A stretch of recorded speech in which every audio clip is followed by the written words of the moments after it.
오늘 설교 원고 시작이 이렇습니다. 마태복음 26장 1절에서 5절을 통하여 예수님께서 유월절에 십자가에 못 박혀야 하는 이유를 두 주에 걸쳐 살펴보았습니다. 예수님의 십자가의 죽으심이 얼마나 중요한 내용인지 마태는 그 죽으심의 의미를 유월절이 되기 며칠 전에 베다니에서 한 여인이 예수님께 기름 부음의 사건을 여기서 다시 기록하고 있습니다. 이 사건 역시도 예수님은 자신의 장례, 발음이 잘못 또 장례를 의할까 해서 장례가 아닌 장례, 그 죽음, 그 장사를 위하여 그 여인이 기름을 부었다라고 말씀하고 있습니다.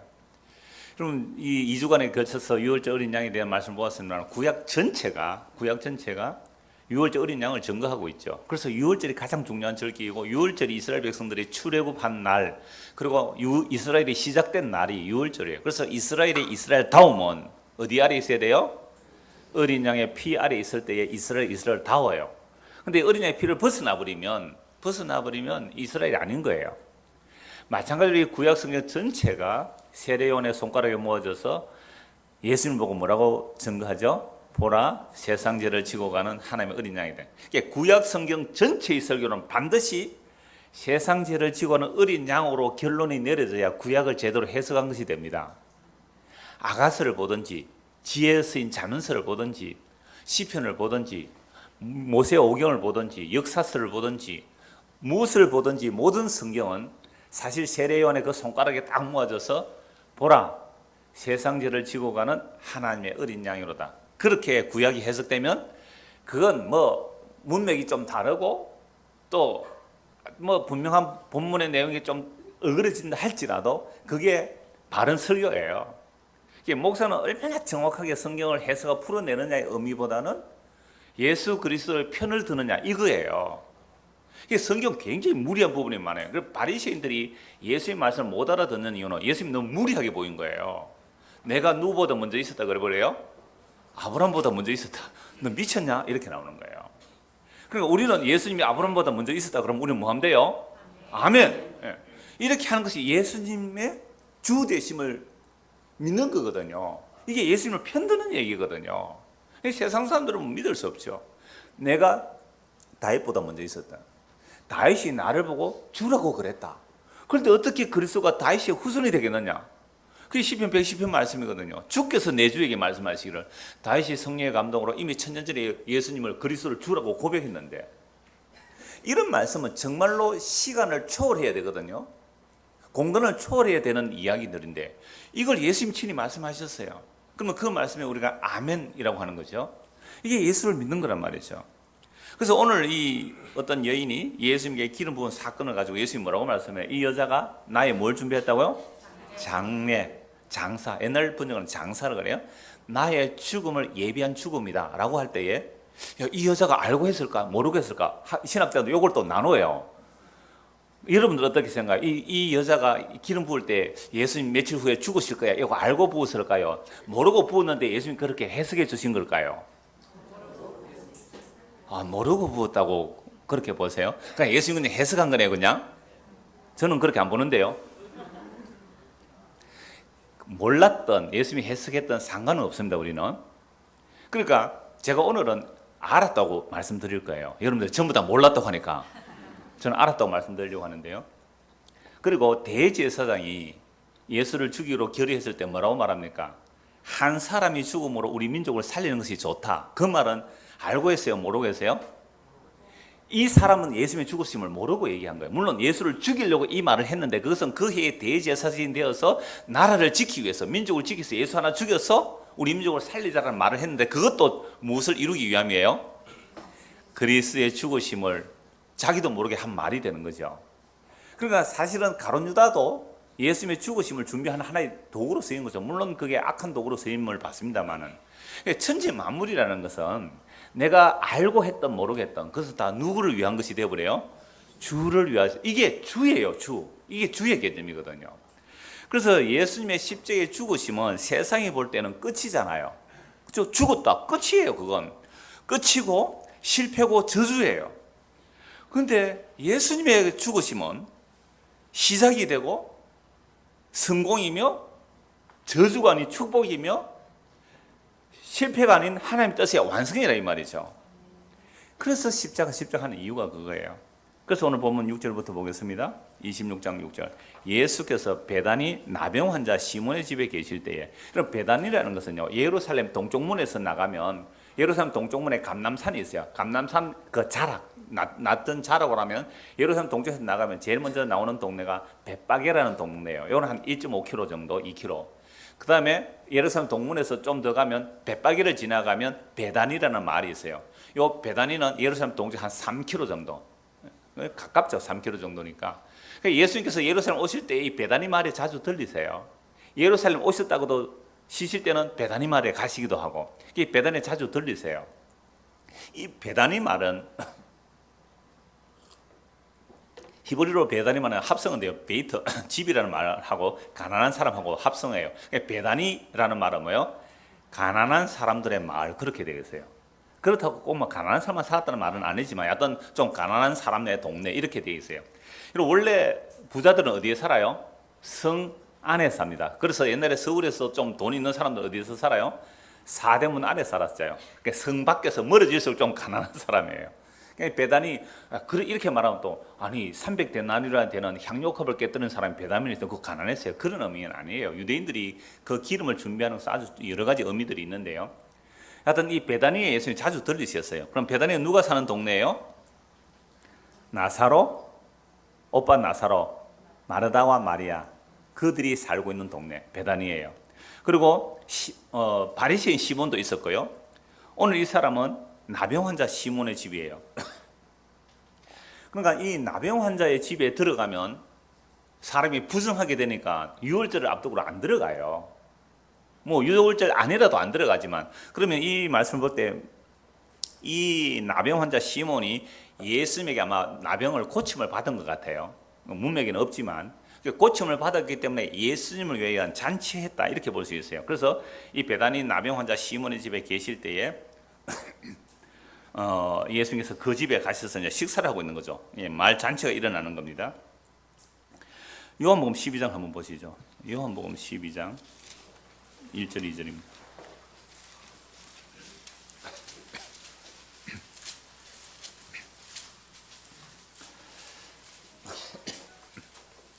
유월절 여세 전에 마태복음은 날짜를 안 따지고 있어요. 그런데 요한복음 유월절 여세 전에 예수께서 베다니에 이르시니 이곳은 예수께서 죽은 자 가운데서 살리신 나사로가 있는 곳이라. 거기서 예수를 위해 잔치할 때 마르다는 일을 하고 나사로는 예수와 함께 앉은 자 중에 있더라. 그럼 여기서 예수님께서 이 베다니 나병 환자였던 시몬의 집에 들어가신 거예요? 나사로의 집에 가신 거예요? 잘 구별이 안 되죠. 그러니까 어느 집인지는 모르지만 이 베다니는 말이 작은 동네거든요. 그러니까 시몬의 집에 있을 때에 나사로와 마르다와 마리아가 왔다고 볼 수도 있어요. 시몬의 집에서 잔치하고 있으니까. 그럼 마르다 마리아가 이웃집이니까 와서 이제 서비스를 하겠죠. 마르다가 열심히 이제 봉사를 하고 나사로는 예수님 앞에 앉아 있고 마리아는 뭐 했을까요? 앉아 있었을 거야 아마. 마리아가 바로 3절에 나옵니다. 마리아는 지극히 비싼 향료 곧 순전한 나드 한 근을 가져다가 예수의 발에 붓고 자기 머리털로 그의 발을 닦으니 향유 냄새가 집에 가득하더라. 제자 중 하나로서 예수를 잡아줄 가룟 유다가 말하되 이 향유를 어찌하여 300데나리온에 팔아 가난한 자들에게 주지 아니하였느냐 하니, 이렇게 말하면 가난한 자들을 생각함이 아니요 그는 도둑이라 돈계를 맞고 거기 있는 것을 훔쳐가미르라. 예수께서 이르시되 그를 가만두어 나의 장례할 날을 위하여 그것을 간직하게 하라.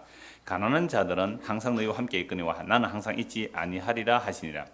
그러니까 마태, 마가, 요한복음에서는 분명히 이 여인의 기름 부음 사건을 가지고 예수님의 자기의 장례를 준비했다라고 하는데, 누가복음은 좀 달라요.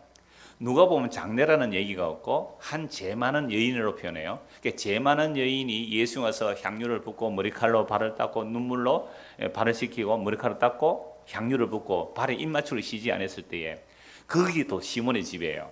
그러니까 바리새인들이 야, 예수님이 선지자라면 저 여자가 더러운 죄인인데 자기를 만지면 부정하게 되면 가만히 두느냐. 그때 예수님 그들의 마음을 다 아시잖아요.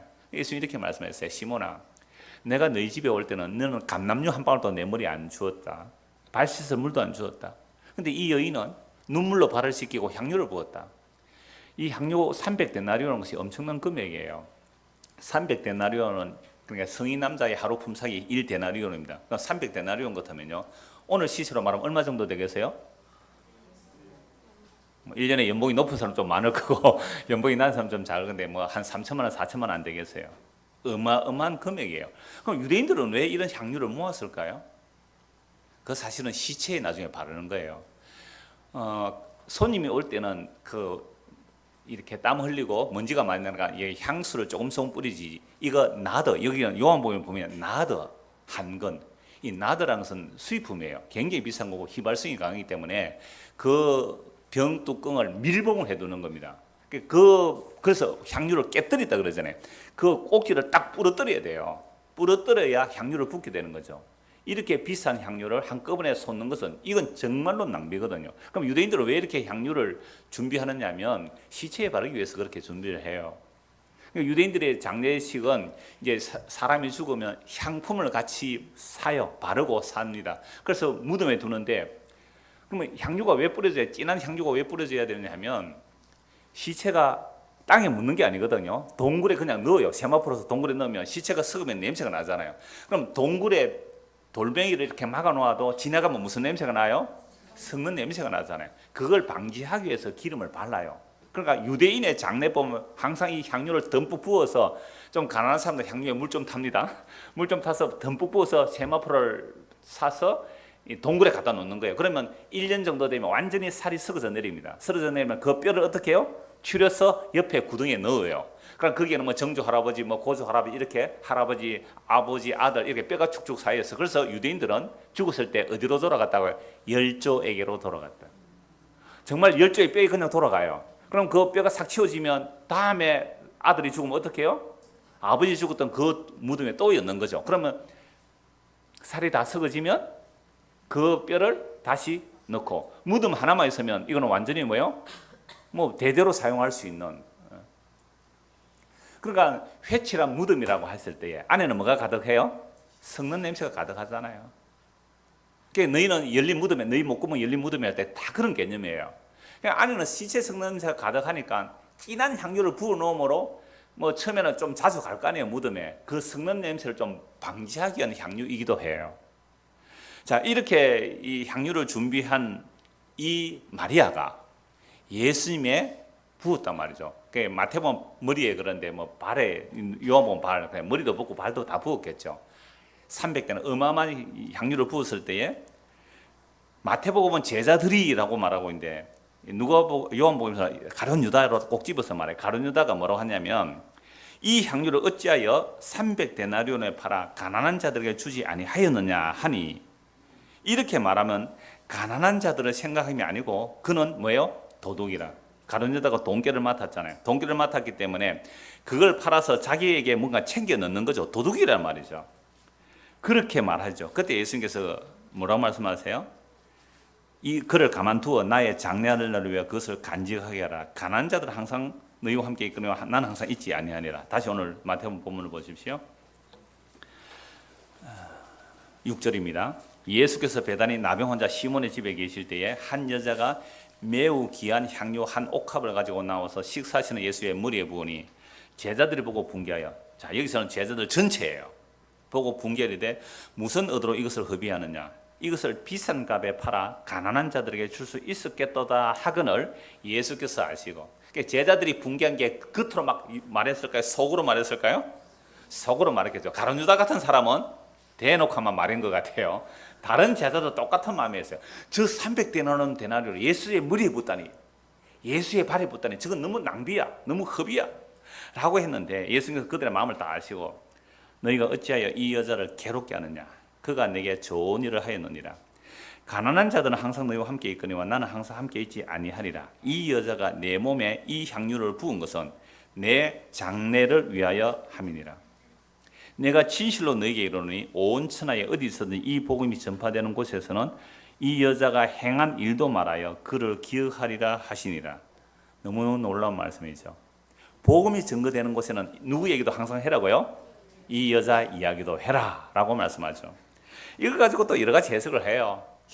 예수님께 귀한 것을 바쳤다, 거룩한 낭비다, 뭐 이렇게 얘기를 많이 하는데, 예수님은 그렇게 말씀하신 것이 아니라 이 여자가 나에게 기름 부은 것은 예수님의 뭘 알아먹은 거죠? 죽음을 알아먹은 거예요. 내 장래를 위해서 했다. 우리가 아까 제가 처음 질문했을 때 대부분 이 여자는 모르고 부었을 건데 예수님 그렇게 해석했다. 물론 그렇게 볼 수도 있어요. 그런데 누가복음에서는 향유를 붓는 사건이 이렇게 나와요. 한 죄 많은 여인이 와서 아까 시몬 얘기죠. 부었을 때에 예수님 결론이 이거예요. 시몬아, 너는 나에게 아무것도 안 해주지 않았니? 그런데 이 여자는 눈물로 발을 씻기고 머리칼로 발을 닦고 향료컵을 부었다. 내가 너에게 질문한다. 어떤 사람에게 50데나리온의 빚진 자가 있고 500데나리온 빚진 자가 있다. 50데나리온 50일 일하면 갚을 수 있어요. 500데나리온 한 2년을 돈 벌어서 아무것도 안 쓰고 갚아야 될 돈이에요. 500데나리온 빚진 자가 있다. 둘 다 갚을 것이 없어서 주인이 불쌍히 여겨서 둘 다 탕감해 주었다. 누가 더 감사하겠느냐? 여러분 누가 더 감사하겠어요? 마땅히 탕감 많이 받은 자가 더 감사하죠. 그래서 시몬이 이렇게 말하죠. 많이 탕감 받은 자가 많이 감사할 겁니다. 이 여자가 많이 용서받았기에 많이 사랑하는 거라 그랬단 말이죠. 그럼 여기에서는 예수님께 향료콜 부은 내용이 뭐예요? 내가 예수님으로부터 용서를 받았기 때문에 너무너무 감사한 거죠. 그 용서를 받아 너무 감사해서 그 향료를 예수님께 부어드렸단 말이죠. 이건 사랑이에요. 그런데 이 사랑을 가룟 유다나 다른 제자들은 뭐로 보였어요? 허비로 보인 거예요. 낭비로 보였단 말이에요. 그런데 이 마리아는 어떻게 예수님의 장례를 준비해서 부었다고 예수님 말씀하실 수 있을까요? 물론 모르고 했다고 할 수 있지만 예수님께서 이 여자가 나에게 기름 부어서 내 장례를 위해서 했다. 그러므로 이 여자의 이야기도 복음 전해지는 곳에 가서 해라고 한 것은 이 여자가 저는 알아먹었다고 봐요. 왜 알아먹었느냐? 여러분 예수님의 제자들은 예루살렘으로 예수님과 함께 올라가면서 뭘 생각하면서 올라갑니까? 메시아가 왕으로 등극할 것을 기대하고 올라가요. 다른 제자들 다 그렇게 따라가요. 그러니까 메시아가 왕으로 등극하면 자기들은 한자리 하기 위해서 시기 질투하면서 따라가는 가룟 유다만 도둑놈들이 아니고 다른 제자들도 돈은 안 훔쳤지만 뭐예요? 도둑놈이잖아요. 그 심보로 따라간 거예요. 그런데 이 여자 죄 많은 여인으로 봅시다. 참 이게 어려워. 마리아가 너무 많아가지고 이게 정확하게 잘 안 나오는데 여튼 마리아, 마라에서 온 말이거든요. 쓰다, 고통이라는 뜻이에요. 마리아라는 말이. 그러니까 이 고통 많은 이 여인이 예수님의 향료포를 부은 이 사건을 가지고 아까 사랑이라는 용서받았기 때문에 사랑한다는 말도 있었지만 예수님께서 마태복음과 마가복음과 요한복음 분명히 자기의 장례를 위해서 준비했다. 그럼 이 여인이 마리아라고 이름이 요한복음에 드러나지요. 마리아고 드러난 이 여인이 마테오와 마가에서는 이름을 아예 안 해요. 한 여자 이렇게 말하는데 이 여자가 마리아라고 본다면 이 여자는 적어도 무엇을 알았다는 거죠? 예수님의 죽으심의 의미를 알았어요. 여러분 예수님께서 제자들에게 마태복음에서만 내가 예루살렘에 올라가면 장로들에게 잡혀서 고난을 받고 죽은 후에 3일 만에 살아나리라는 말씀을 3번이나 하셨어요. 그럼 제자들만 알아들은 거 아니잖아요. 가까이 있는 여자들도 제자들 그룹은 제자들만 있는 게 아니에요. 여자들도 항상 많이 따라다녔어요. 그럼 그 여자들도 예수님의 이 말씀을 3번이나 들었다면 예수님께서 예루살렘에 올라가면 뭐하러 올라가신다? 죽으러 올라가신다. 죽으러 올라가신다. 그거 알았단 말이에요. 이 마리아는. 근데 제자들은요? 몰랐어요. 여러분 메시아란 말은 기름 부음 받은 자라는 뜻이거든요. 그래서 구약에는 왕이나 선지자나 제사장이 기름 부음을 받아요. 하나님께서 구별하세요. 그래서 성령이 구약의 옛날에 성신을 그랬어요. 하나님의 영이 임할 때에 그걸 기름 붓는다라고 말해요. 그러니까 왕과 선지자 제사장이 기름 부음을 받는데 여러분 예수님께서 이 땅에 오셨을 때 기름 부음 받은 일은요 없어요. 사실은 예수님께서는 성령으로 잉태하셨고 요단강에서 세례를 받으실 때에 하늘에서 무엇이 임해요? 성령이 비둘기 형태로 임해요. 가시적으로 임해요. 그러면서 하늘에서 음성이 들리죠. 이는 내 사랑하는 아들이요 내 기뻐하는 자라. 이게 성령 강림으로 보죠. 그러면 사람이 예수님께 직접 기름 붓지는 않았단 말이에요. 하늘에서 친히 이는 성령으로 잉태된 메시아임을 하늘에서 증거해 주거든요. 이걸 우리는 흔히 예수님은 성령으로 침식을 했다. 공식적으로 성령 침식이다. 이게 성령의 기름 부음이다 라고도 말을 해요. 근데 사람이 기름 붓지는 않았잖아요. 그런데 이 여인 마리아라고 합시다. 이 마리아는 친히 예수께 기름을 붓는단 말이에요. 그러니까 예수님의 기름 부음을 통해 이분이 뭘 증거해버려요? 메시아임을 기름 부음으로 증거해요. 근데 이 기름 부음이 보통 유대인들은 죽어서 아까 말씀드렸죠. 장례를 위해서 시신을 이렇게 사서 향품을 넣어서 썩은 냄새를 방지해서 기름을 붓는데 이 여인은 죽기 전에 부었잖아요. 그죠? 죽기 전에 부었다면. 죽기 전에 기름을 부음으로 이 여인의 이야기가 복음 증거되는 곳에 전해라고 하신 이유는 이 여인이 예수님이 죽기 전에 기름 부음, 그래 기름 부음은 메시아거든요.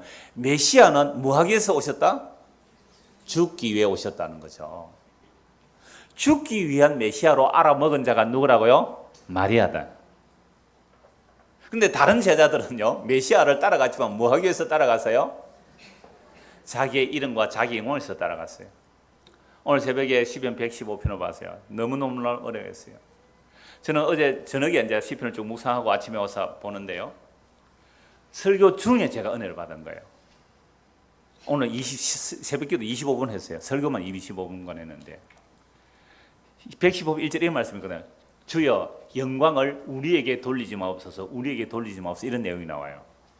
그러면서 죽은 자들은 찬송하지 못한다, 이런 표현이 있어요. 이 땅의 사람 다 죽은 자란 말이죠.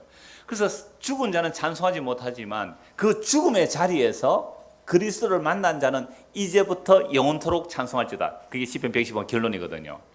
그러니까 이 마리아란 말 자체가 어디서 왔다 그래서 마라. 이런 마라가 선물이었죠. 마라의 선물. 나뭇가지를 건져 넣으니 물이 달아졌더라. 그러니까 우리가 마리아란 말이에요. 우리 전부가 마리아예요. 마라, 선물이에요. 우리의 삶이 선물이에요. 고통이에요. 그런데 모르고 살죠. 자기는 성공을 위하여 내 이름의 영광을 위해서 뭔가 멋있어지려고 이렇게 살아갔는데 세상에 하나님의 택한 백성들은 반드시 마라의 선물을 맛보게 해요. 마라. 이거 마시면 죽을 것 같아요. 마라의 선물에 나뭇가지가 던져 물이 달아지는 거잖아요. 우리가 마라는 선물밖에 못 내요. 우리에게서 나오는 것이. 그런 마리아가 어떻게 그리스도의 죽음을 알고 그리스도의 죽음으로만 메시아 역할을 한다는 사실을 알고 기름을 부었단 말이에요.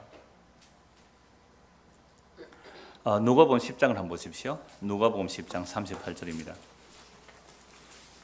그럼 어떻게 마리아는 이걸 알아들었을까? 누가복음 10장입니다. 38절 보십시오. 그들이 길 갈 때에 예수께서 한 마을에 들어가시니 마르다라 이름 하나 한 여자가 자기 집으로 영접하였더라. 자, 이제는 이 말이 어떤 말이에요? 베다니, 가난한 사람들의 말. 베다니. 그냥 예수께서 마르다 집에 자주 가셨어요? 나사로 집에 자주 가셨어요? 그래서 마을에 들어가시니 마르다라 이름 한 여자가 자기 집으로 영접하더라. 그에게 마리아라 하는 동생이 있어 주의 발치 앉아 그의 말씀을 듣더니 마르다는 그 준비하는 일이 많아 마음이 분주한지라 예수께 나와 이르되 주여 내 동생이 혼자 일하게 두는 것을 생각하지 아니하시나이까 그를 명하사 나를 도와주라 하소서. 주께서 대답하여 이르시되 마르다야 마르다야 네가 많은 일로 염려하고 근심하나 몇 가지만 하든지 혹은 한 가지만이라도 족하니라. 마리아는 이 좋은 편을 택하였으니 빼앗기지 아니하리라 하시니라. 자, 베다니 마을에 예수님 가셨어요. 종종 이 집에 들리셨죠. 익히 아는 집안이에요. 그런데 마르다는 예수님을 뭐 한다고요? 대접하기에 바빠요. 막 지진 굽고 막 국거리고 밥하고 막 바빠 죽겠는데 옛날에는 가스레인지 없죠. 불 때 가면서 해야 돼요. 그래 바빠서 죽겠는데 연기는 나고 막 눈물 콧물 흐르는데 가만히 보니까 자기 동생 마리아는 뭐 하고 있어요? 예수님의 발 앞에 앉아서 꼼짝도 않고 앉아서 예수님의 말씀만 쪽쪽 받아 먹고 있거든요. 화가 나가지고 예수님 안 보입니까? 내가 이렇게 수고하는 거 있어요. 마리아 전 내 말도 안 듣습니다. 언니 말도 안 듣는 전 못된 가시나? 그렇게 안 했겠어요? 예수님이 명해서 내 좀 도와주라고 하세요라고 했단 말이에요. 그때 예수님 뭐라고 말씀하세요? 마르다야 마리다야 네가 많은 일로 염려하고 근심하네. 네가 날 섬기려고 참 염려하고 근심하는데 몇 가지만 하든지 그 몇 가지만 각주 삼 보십시오. 뭐라고 해놨습니까? 한 가지만 족하다 이 말이에요. 몇 가지 하면 하든 이 말은 없다 이 말이죠. 야, 너 참 바쁜데 날 섬긴다고 네가 염려하고 근심하는데 한 가지만 해도 좋다. 한 가지만 해도 좋다. 그 한 가지가 뭐예요? 이 마리아 봐라 마리아. 한 가지만 해도 좋다. 그러니까 마리아는 이 한 가지 좋은 편을 택했으니 빼앗기지 아니하라. 그러니까 마리아는 지금 예수님을 섬긴다고 막 섬겼는데 좋아요. 사랑해서 섬길 수 있어요. 마르다는 막 섬겼다면 그 섬긴 것이 어떻게 돼요? 빼앗기는 거예요. 왜 빼앗깁니까? 시기, 경쟁, 질투, 분노가 일어나잖아요. 나는 이렇게 열심히 섬기는데 너희는 뭐하노? 이때 이미 섬긴 것들은 다 뭐가 돼버려? 빼앗겨 버렸어요. 여러분들 밥하는 거 얼마나 힘들어요, 그죠? 밥하는데 찬양대 너는 뭐하노? 쉬운데 앉아가지고 노래나 하고 말이지. 이렇게 밥하는 사람이 화가 나는 순간 밥하는 수고는 어떻게 해요? 빼앗겨 버리는 거예요. 찬양대 내죠. 나 찬양대도 하고 밥도 합니다. 그러니까 뭐 나는 안 빼앗기겠죠. 그런 얘기가 아니잖아요. 정말 예수님의 발 앞에 앉아서 예수님의 말씀을 받아먹는 그 마리아는 빼앗기지 않는 것. 그러니까 우리가 주님을 섬긴다 하면 염려와 근심이에요.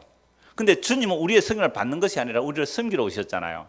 그러니까 마태복음 20장 28절에 인자는 섬김을 받으러 온 것이 아니라 섬기려 하고 많은 사람들을 위해서 목숨을 내어주러 왔다 그랬잖아요. 그럼 예수님께서 우리를 섬겨주시는 것이 뭐예요? 자신의 살과 피를 나눠주시는 거잖아요.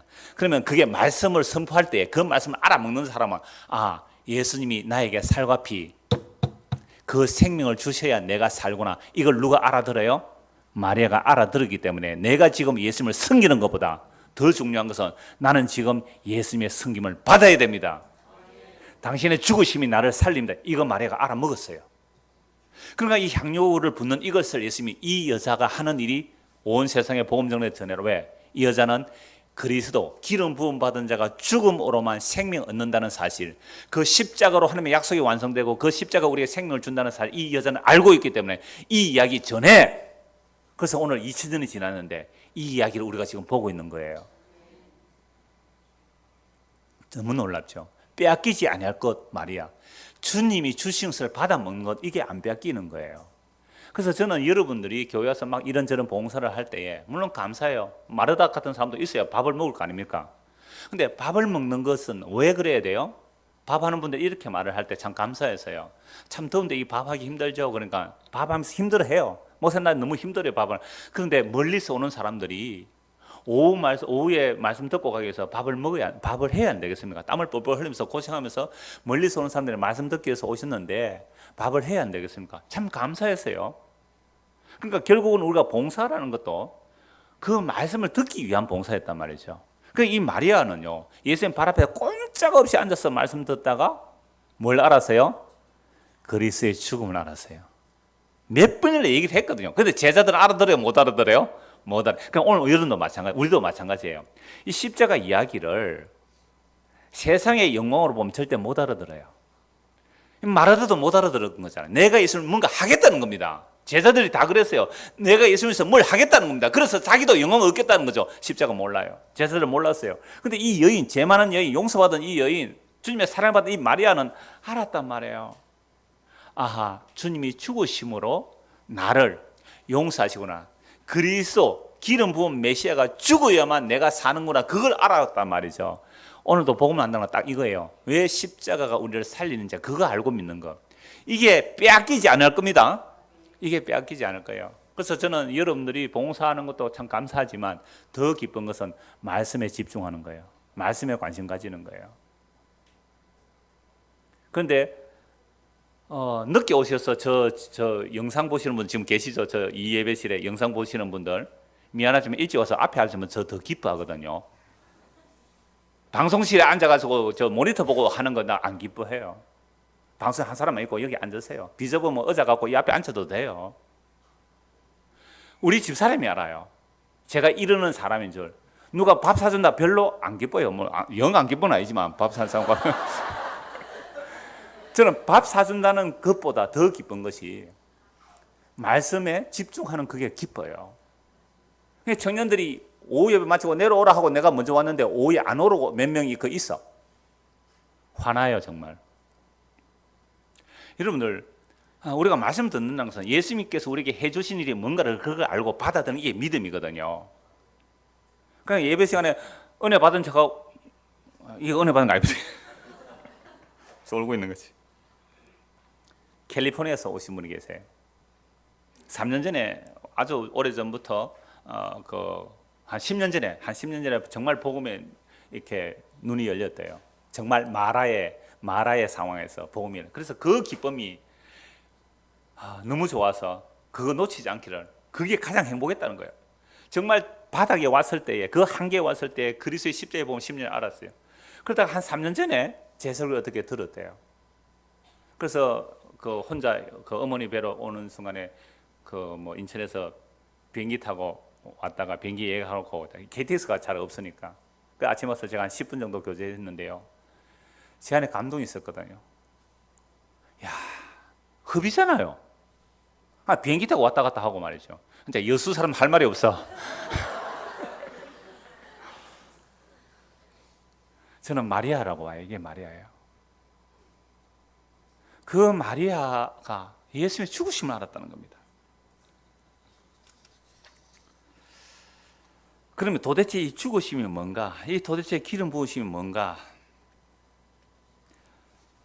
유대인들은 시체를 뭐에 산다 그랬어요? 미리 다 모든 유대인의 장례법이 그래요. 요한복음 19장 한번 보십시오. 요한복음 19장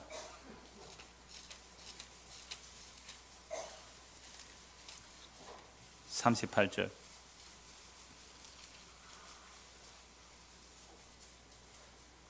아리마대 사람 요셉은 예수의 제자이나 유대인이 두려워 그것을 숨기더니 2일 후에 빌라도에게 예수의 시체를 가져가기로 구하며 빌라도가 허락하는지라 이에 가서 예수의 시체를 가져가니라. 일찍이 예수께 밤에 찾아왔던 니고데모도 모략과 침향 섞은 것을 100리트라쯤 가지고 온지라. 이에 예수의 시체를 가져다가 유대인의 장례법대로 그 향품과 함께 세마포를 샀더라. 예수께서 십자가에 못 박히신 곳에 동산이 있고 동산 안에 아직 사람을 장사한 일이 없는 새 무덤이 있는지라. 이 날은 유대인의 준비일이요 또 무덤이 가까운 거로 예수를 거기 두니라. 자, 예수님께서 성령으로 세례를 받으신 것 외에 직접 기름 부음 받은 것은 누구에게만 일어나세요? 마리아에게만 일어나요. 그러니까 예수님이 죽고 나서 기름 부은 자들이 나와요. 예수님이 살아계실 때 기름 부은 자는 마리아뿐이잖아요. 그 기름 부음을 통해서 예수님이 뭐라고 말씀하면 이 사람은 나의 장례를 예비했다. 근데 이 요셉과 니고데모가 예수님의 시체를 달라고 해요. 이 요셉은요, 사내들인 공회원 정도 돼요. 부자였어요. 그런데 평소에는 예수님의 말씀을 듣고 옳다, 예수님 메시아다라고 믿었지만 누구를 무서워했어요? 예, 유대인들을 무서워하고 사내들은 공회에 내가 예수 믿는다면 사내들은 공회에서 유대에서 출교하니까 자기가 속으로는 믿었지만 속으로 제자지만 겉으로는 안 믿는 척하고 있었단 말이에요. 그런데 예수님 십자가에 죽었어요. 죽었으면 어떻게 해야 됩니까? 이제 끝났네 하고 손 탈탈 틀어버리면 되잖아요. 아무도 몰라요. 속으로 예수를 따르는지 안 따랐는지. 근데 예수님 죽고 나니까 시체 달라고 해요. 빌라도에 가서. 여러분, 이게 위험한 일이에요? 안 위험한 일이에요? 위험하지. 왜? 예수를 청했는데 그 예수를 시체를 달라 해서 장사를 지낸다는 것은요, 이건 심각한 거예요. 제가 종종 태백산맥이나 뭐 토지 이런 얘기를 하면서 그 말씀 드렸잖아요. 빨갱이들을 처형해 놨을 때 그 빨갱이 시체 함부로 손 못 댑니다. 만약 빨갱이 시체에 손대면 이건 빨개로 몰릴 수 있기 때문에 함부로 시체를 손을 못 대는 거예요. 근데 예수님 시체에 처형받았는데 빌라도에 당돌하게 그 시체를 달라고 한 거예요. 그러면 예수가 죽어버렸으면 마음으로 따랐을 때 죽어버리면 끝났다고 나는 빠이빠이 하고 나 예수 안 믿은 척하면 더 좋을 거잖아요. 근데 죽은 시체를 왜 장사 지내려고 달라고 해요? 이거 무슨 능력이에요? 죽음의 능력이에요.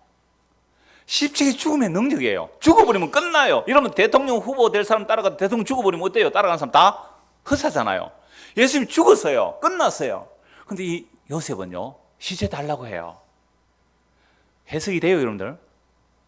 죽음의 능력이라니까요. 죽음의 능력이에요. 놀라운 거예요, 요셉이. 니고데모 밤중에 예수님 찾아온 사람이잖아요.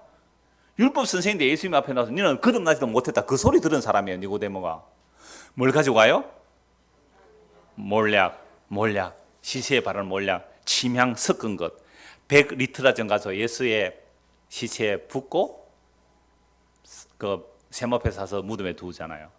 그런데 부활 안식 후 첫날에 또 향유 들고 간 여자들이 있어요. 그 마리아는 막달라 마리아, 요셉의 어머니 마리아, 또 다른 한 여자 3명이 뭘 들어가요? 이 향품을. 왜?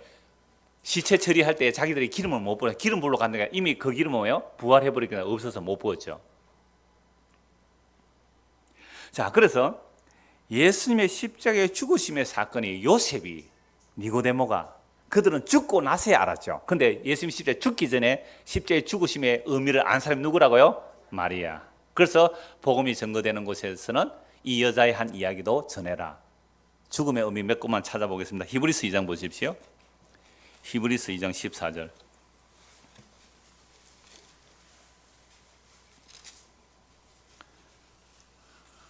자녀들은 혈과 육에 속하였음에 그도 또한 같은 모양으로 혈과 육을 함께 지니시면 죽음을 통하여 죽음의 세력을 잡은 자 곧 마귀를 멸하시며.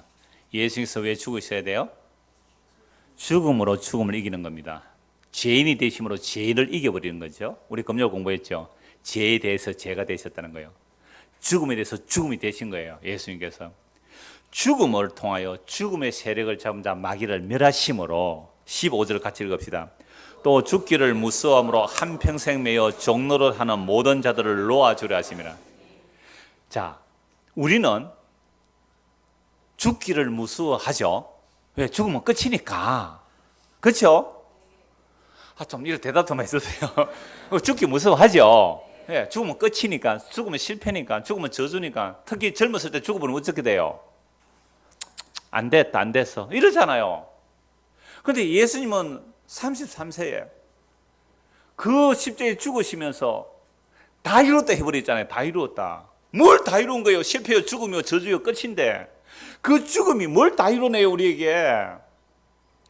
내가 죽음의 종로로 돼서 죽음이 무서워 발발발 떨었는데 이 죽음의 종로로 한 우리를 해방시키기 위해서 죽음으로 죽음을 이기신 분이 십자가예요. 그래서 요셉이 평소에 예수를 속으로 믿었고 겉으로 못 드러냈는데 죽고 나니까 드러내버려요, 자기를. 니고데모가 밤에 찾아왔는데 예수님에게 유향을 바르러 몰약 바르러 죽고 나니까 찾아오는 거잖아요. 근데 이 죽기 전에 알은 사람 누구라고요? 마리아다. 놀라운 은혜. 이게 예수님의 발 앞에 말씀을 받아들은, 예수님의 발 앞에서 예수님의 말씀을 들은 그 마리아가 예수님의 죽으심의 의미를 알았다, 이 얘기죠. 그래서 복음이 증거되는 곳에 천지에 누구 얘기하라고요? 이 마리아 얘기는 바로 십자가의 의미를 알았다, 이 말입니다. 그래서 우리가 죽음의 종로를 하고 있을 때 죽음으로써 죽음을 이겨버린 예수님께서 마귀를 멸하셨다는 것은 이제 우리가 예수님을 믿게 됐다, 예수를 믿는다는 것은요, 뭐가 안 두려워요? 이제는 죽음이 두렵지 않아요. 요셉이 예수님이 죽고 나서 자기를 드러냈을 때, 야, 니도 예수의 제자네? 욕 얻어먹었을까요? 아마 안 얻어먹었을까요? 산헤드린 공에서 쫓겨날 수도 있을 거예요. 그런데 그게 이제는 안 두려워요. 안 놀라워요. 아직 부활했어요, 안 했어요? 안 했습니다. 부활도 안 했는데 자기가 산헤드린 공회로서 속으로만 예수의 제자였는데 겉으로 못 드러냈는데 죽고 나니까 자기가 나 예수 제자 맞습니다 라고 드러내버렸잖아요. 나 산헤드린 공회, 국회의원에서 잘려도 괜찮습니다 이렇게 나온 거잖아요. 나 국회의원에서 잘려도 괜찮습니다. 뭐를 이겨버렸어요? 죽음을 이겨버린 거예요. 니고데모가 율법 선생인데 밤에 몰래 찾아왔어요. 쪽팔려서 예수님에게. 예수님이 유향을 부었다니까요. 죽음의 능력입니다. 이게 뭐에서 해방된 거예요? 죽음의 종로로 하면서 해방된 거예요. 정말 예수 믿으세요? 정말로 이 예수를 믿으세요? 그렇다면 나 지금 죽어도 괜찮을 정도가 아니라 영광이죠. 감사죠. 하루 더 빨리 죽는 게 얼마나 감사하고 영광이에요.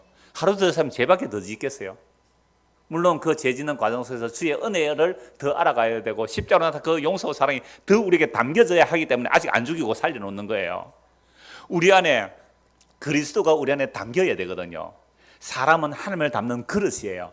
우리 안에 그리스도가 온전히 담기고 그리스도가 온전히 만유의 주가 되셔야 그걸 완성이라 그러거든요. 그러니까 그 십자의 죽음의 능력이 지금 요셉에게 니고데모에 나타났는데 그 이전에 마리아가 얼마나 큰 복을 받은 거예요. 마라는 이미 선 물을 마시고 산 자예요. 마리아 고통 중에 있는 여인이에요. 수많은 죄인이에요. 사람들이 정말 죄인이었어요. 근데 그분이 주의 말씀을 듣다가 내가 죽음으로 너를 살려낸다는 그 이야기가 들어온 거죠. 오늘도 동일해요. 우리가 이 땅에서 살아갈 때 이 복음의 말씀은 예수님의 죽으심이 내 죽음의 종로로 한 데서 해방시켜준다는 그 복음이 들려지게 될 때에 이걸 자유라 그래요.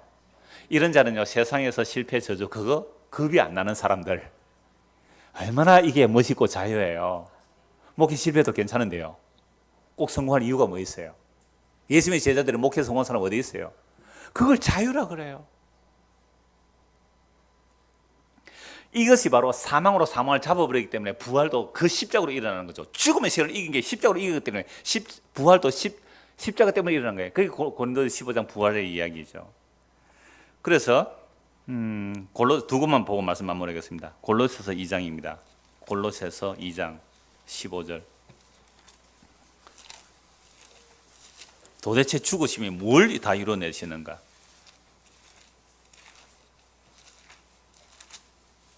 골로새 2장 15절 말씀, 12절부터 보겠습니다. 너희가 세례로 그리스도와 함께 장사되고, 예수를 믿는다는 뭐가 되는 거예요? 세례고, 세례는 곧 뭐예요? 장사. 그러면 마리아가 뭘 준비했어요? 나의 장사를 준비했다. 그럼 우리가 예수를 믿고 세례 받는 낙선, 예수 믿고 뭐 하는 거예요? 장사되는 거예요. 장사되는 거. 그리스도와 함께 죽는 거란 말이죠. 장사된 거예요, 장사. 얼마나 홀가분하겠어요. 삼국지, 옛날에 제가 삼국지 제가 2번 읽었어요. 하나는 고영 만화를 읽고 하나는 황석영 씨 삼국지를 읽었는데요. 그 고영 삼국지에 보면 그 관운장이 먼저 죽어요. 먼저 죽어서 이렇게 영혼이 식더나 올라가요. 그러니까 장비가 어떻게 해요? 형님 원수감도 칼 들고 씩씩대며 다니고 있거든요. 그때 관운장이 이렇게 말해요. 씩 웃어요. 관운장이 웃는다니까요. 장비가 복수한다고 칼 들고 설치고 다니니까. 왜요? 그 세계하고 이 세계하고 다르다. 이 만화를 봤어요. 이게 이해가 지금 이 얘기예요. 너희가 세례로 그리스도와 함께 뭐예요? 장사되었다는 거예요. 예수 믿는 우리 죽었다. 세상에 대해서 죽어버린 자예요. 그러니까 세상에 대해서 자유하잖아요. 누가 내보고 뭘 하면 어때요? 내가 이미 세상에 대해서 죽은 자인데, 장사되고 또 죽은 자들 가운데서 그를 일으키신 하나님의 역사를 믿음으로 말미암아 그 안에서 함께 일으키심을 받은 거예요. 우리 이미 하늘을 보지 않쳐진 자란 말이죠. 또 범죄와 육체와 무할례로 죽었던 너희를 하나님이 그와 함께 살리시고 우리의 모든 죄를 사하시고 우리를 거스르고 불리하게 하는 법조문으로 선 정서를 지우시고 제하여 버리고 십자가에 못 박으시고 통치자들과 권세들을 무력하여, 이건 대적들이요, 사탄들까지도요, 그들까지도 무력하여 드러내어 구경거리로 삼으시고 십자가로 그들을 이기셨다. 여러분, 십자가에서 다 이뤘다는 내용이 이게 전부의 이런 내용이에요. 구약이 그렇게 증거하고 이 신약이 이렇게 증거하고 있죠. 한 곳만 보고 말씀 마무리하겠습니다. 고린도전서 11장입니다. 고린도전서 11장 23절입니다.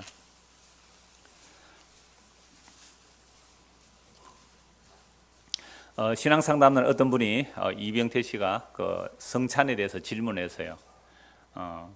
그래서 제가 답변을 좀 했는데, 여러분, 성찬은 꼭 의식만의 성찬이 아니에요. 오늘 우리는 지금 뭐 한 거예요? 예수님의 살과 피를 먹고 마시는 지금 뭐 한 거예요? 성찬을 한 거예요. 그게 제사가 아니에요. 그러니까 오늘날 성도의 신약시대 예배는 뭐 하는 거예요? 날마다 성찬하는 거예요. 그게 의식으로만이 아니라 날마다 성찬하는 거죠. 그래서 죽음으로 우리에게 뭘 주셨어요? 생명을 주신 거잖아요. 사망을 이겨버렸잖아요. 그게 죽음으로 오니까 예수의 살과 피를 기념하는 거죠. 자, 고린도서 11장 23절입니다. 내가 너희에게 전한 것은 주께 받은 것이니. 이런 바울은 예수님의 최후의 만찬에 참여했어요, 안 했어요? 안 했어요. 그런데 계시를 받은 거예요. 계시를 받은 거죠. 너희에게 전한 것은 주께 받은 것이니 곧 주 예수께서 잡히시던 밤에 떡을 가지사, 그 유월절 예비일 그 유월절 밤에 잡히던 밤에 떡을 가지사 축사하시고 때에 이르되 이것은 너희를 위하는 내 몸이니 이것을 행하여 나를 기념하라 하시고 식후에 또한 그와 같이 잔을 가지시고 이르되 이 잔은 내 피로 세운 새 언약이니 이것을 행하여 마실 때마다 나를 기념하라 하셨으니 너희가 이 떡을 먹으며 이 잔을 마실 때마다 주의 죽으심을 그가 오실 때까지 전하는 것이니라. 그러니까 예수님 다시 오실 때까지 우리는 뭐 하는 거예요? 주의 죽으심. 마리아가 되라 이 말이나. 마리아. 이 선 마라, 그 마리아가 주의 죽으심을 미리 알아보고 그 기름 부음으로 그리스도가 죽으심을 예비한 그 이야기가 오늘 우리가 듣게 되는 것은, 왜 그리스도의 죽으심으로만 우리가 죄에서 해방되고 생명을 얻게 되는지, 죽음의 종로를 하는 벌벌 떠는 그 두려움에서 해방되어서 하나님의 아들의 자유를 얻게 되는지, 이걸 말씀하고 있잖아요. 그래서 오늘 저와 여러분이 정말로 하나님의 택한 백성이라면 그리스도의 죽음의 이 소식이 실패가 아니고 저주가 아니라 성공이며 영원한 영광이며 영원한 생명을 알고 너무너무 기뻐하며 사는 거예요. 그러면 사람들이 보고 뭐래요? 야, 네 홀라당 망했는데 뭘 그렇게 기뻐해? 이미 완성된 그 십자가가 내 안에 들어와 있기 때문에 이걸 세상이 감당할 수 없다 그래요. 이 세상 감당할 수 없는 믿음이라 그래요. 이게 기뻐가지고 여수에서도 왔고, 여수는 이제 소리를 못해 캘리포니아에서 오고, 그래 이러면 나 한 번이면 나도 오겠다 그랬죠. 그 얘기가 아니잖아요. 정말 이 그리스도의 살과 피를 나누는 참된 생명의 우리 교회가 되기를 간절히 소원합니다. 기도하겠습니다. 하나님 아버지, 그리스도의 죽음이 얼마나 어마어마한 일인지 성경 전체가 증거하고 있습니다. 그 그리스도의 죽음만이 우리를 죽음에서 살려내시는 놀라운 생명이오니 그 그리스도의 죽음을 날마다 기억하고 기념하며 주님 오시는 그날까지 그 그리스도의 죽음에 참여되는 우리 모두가 되도록 은혜를 베풀어 주시옵소서. 예수 그리스도를 받도록 기도드리옵나이다. 아멘.